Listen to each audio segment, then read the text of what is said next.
Bonjour et bienvenue sur ce podcast consacré à la nécessité d'harmoniser nos trois dimensions fondamentales, à savoir la dimension instinctive, émotionnelle et mentale. Comment le faire et pourquoi d'ailleurs, c'est ce que nous découvrirons ensemble. Il convient tout d'abord de nous rappeler que la conscience est universelle, elle est la matrice de toute forme de vie dans l'univers.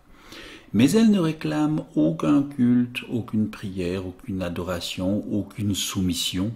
Elle ne réclame aucune haine, aucune peur, violence ou esclave, aucun ennemi, aucune guerre, martyre ou sacrifice. Elle réclame seulement que nous souhaitions nous réaliser l'existence à travers elle et à travers son expérience. Il convient de rappeler aussi que la Terre est le lieu où nous devons expérimenter pleinement la dualité. Elle est inhérente à cette dimension, ombre et lumière, mâle et femelle, bien et mal, oui et non, santé et maladie, joie et tristesse, richesse et pauvreté. L'un ne va pas sans l'autre, nous avons autant besoin du jour que de la nuit, sinon la vie serait impossible. Nous devons apprendre à trouver l'équilibre entre les différentes dimensions et lorsque l'équilibre s'installe, tout s'apaise, c'est là le point important, tout s'apaise comme c'est sur les plateaux de la balance. Il est important aussi de rappeler que nous recevons de l'information du vide et cela peut se faire à tout moment sous forme d'intuition, d'inspiration, de prémonition, de heureux hasard, de synchronicité, entre autres choses. Dans le vide matriciel, toute l'information est toujours disponible. C'est là que se font les voyages hors de son corps, les expériences de mort imminente ou les visions à distance. Ce sont des informations reçues en retour du vide matriciel, des feedbacks accessibles à la conscience dans certaines conditions ou circonstances. Car pour être conscient, il faut toujours un retour d'information. La conscience est une boucle d'information entre le monde extérieur et le monde intérieur. C'est fondamental pour toute chose. Donc chaque chose, objet est conscient. Chaque chose, objet, nourrit le champ du vide et le champ du vide nourrit la chose, objet en retour. La quantité d'informations que vous êtes capable de transférer, donc de uploader dans le système est directement dépendante de la résistance que vous allez opposer à la quantité d'informations que vous êtes capable d'accueillir, nous dit Nassim Haramein.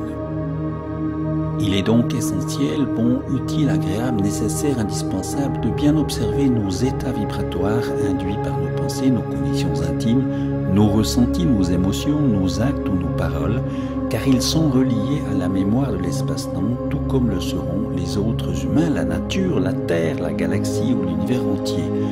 Tout y est comme empilé en un passé, présent, futur, et tout y est accessible, tout en découle et tout y retourne. Nous informons ainsi l'espace-temps, on peut appeler aussi le vide, la matrice, la source ou Dieu, et nous en retirons des informations dans une vibration continue comme une respiration. On un expire et un inspire, une contraction et une dilatation. C'est un ajustement vibratoire incessant, que nous le sachions ou non, que nous le voulions ou non, que nous l'ignorions, nous nous ajustons en permanence avec la source, avec la matrice, avec ce qui est l'information. Il sera donc plus profitable si nous interagissons pleinement, lucidement et consciemment en acteur, en observateur attentif ou encore en capteur reconnaissant. Il est important de réaliser, de comprendre que nous ne pouvons pas être séparés de la dynamique qui crée les supernovas, les étoiles, les galaxies, les univers ou la structure de l'espace-temps à l'échelle de Planck. Nous sommes une partie intégrante de ce flux d'informations, un point à partir duquel nous créons et nous observons l'univers. Et ce que nous appelons notre corps et la complexité de la biologie autour de nous, la nature fractale des arbres, des plantes, etc., tout émerge de ce flux d'informations, y compris ce que nous considérons comme notre conscience, nous enseigne Nassim Haramein. Et dès lors, le but en soi, comme la loi de la vie, est fait de résonances harmonieuses. L'évolution a favorisé l'émergence de notre cerveau moral, par exemple, doté de certaines aptitudes. La collaboration, le sens de l'équité, de l'empathie, le refus de souffrir, de faire souffrir inutilement, la compassion, l'entraide, la générosité, l'altruisme, et puis aussi des aptitudes de notre cerveau religieux telles que la transcendance, les expériences extrasensorielles, le détachement, la sérénité à l'égard de tout et l'unité avec l'univers. Le but en soi est clairement une pacification des humains par un libre contrôle de nos pulsions violentes, destructrices, narcissiques, sadico-masochistes. Il s'agit de privilégier la vie suffisamment bonne pour toutes et pour tous dans les institutions justes, démocratiques et fiables et dans le respect de la nature. Le but en soi nous invite à être co-créateurs avec notre âme de notre réalité, à l'aimer pleinement cette réalité et en responsabilité, à lui être présente de manière toujours plus sereine, active et consciente, car nous sommes faits de la même étoffe que l'univers. Nos pensées, nos sentiments, nos émotions, nos convictions intimes comme nos actes y contribuent. Nous créons, nous attirons, nous repoussons en lien avec la mémoire de l'espace-temps et l'inconscient collectif appelé aussi la mémoire akashique. Mais pour cela, nous allons devoir apprendre à canaliser nos différentes dimensions, la dimension instinctive, émotionnelle et mentale, car il y a chez l'humain un désir profond de ne pas accepter simplement la vie qui lui est donnée. Il y a donc recherche de puissance et surtout de sécurité pour avoir une vie plus riche, plus profonde, plus ample, dans une quête du tout tantôt accessible, tantôt inatteignable. Le niveau instinctif nous pousse à assurer ce qui peut l'être, à fuir ce qui est désagréable ou à combattre pour obtenir. Le défi sera ici d'intérioriser la non-ingérence, la non-imposition, la prise en compte de nos responsabilités et la non-imposition dans la sérénité.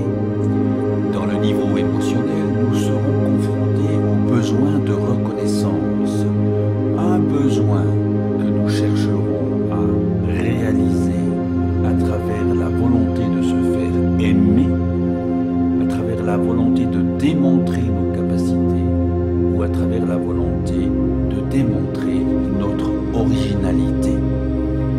Quant au niveau mental, il va nous poser la question de toutes les sécurités, comment les assurer? Eh bien, à travers la connaissance ou en militant dans des mouvements, dans des groupes sociaux, ou en vivant dans la quête éperdue des plaisirs, dans l'hédonisme. À chaque fois, nous devons trouver comment rééquilibrer ce tout, comment l'harmoniser, comment au fond intégrer cette dimension d'en haut. Et cela ne peut se faire qu'en prenant pleinement conscience que rien ne peut nous séparer de l'univers, que nous sommes créateurs de notre réalité, nous créons, nous attirons, nous repoussons tout ou partie de ce qui constitue notre vie, et donc que nous sommes appelés à la joie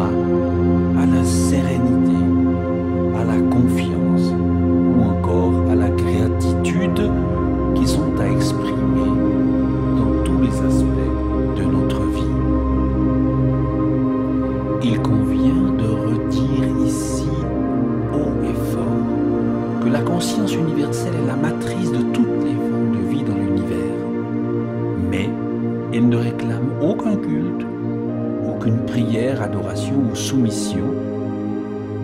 Elle ne peut être associée à la haine, à la peur, à la violence, à l'esclavage. Elle ne réclame aucun ennemi, aucune guerre, aucun martyr ou sacrifice. Elle réclame seulement que nous vivions en bonne harmonie et en bonne intelligence avec elle.